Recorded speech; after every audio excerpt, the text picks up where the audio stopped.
बघा मित्रांनो, एकदम नैसर्गिक कोथिंबीर आणि संकरित वाण आहे अजित. तर कुठलंही खत फवारणी, एक कणसुद्धा खताचा दिलेला नाही, फवारणी नाही, काहीच नाही. बघा तणसुद्धा आहे, कुठलं तणनाशकाचा वापर नाही. आणि एक सावलीचा फायदा आहे, नैसर्गिक कोथिंबीर. बघा या बाजूला कमी निघला आहे ऊन, हा आहे झाडांचा फायदा.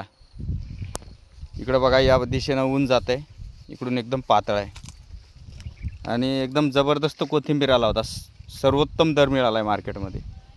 थोडासा 1-2 किलो कोथिंबीर टाकला होता, त्यामधला जवळपास 1 किलोसुद्धा निघाला नसेल, तरीसुद्धा जवळपास 7,000चं कोथिंबीर झालं आहे. ठीक आहे. आपण कुठंतरी दुसऱ्यांना विष चारतो आहे.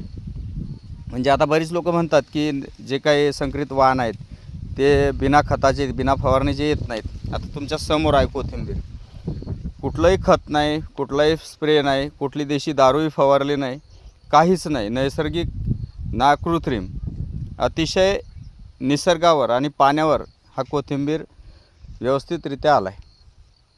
ठीक आहे.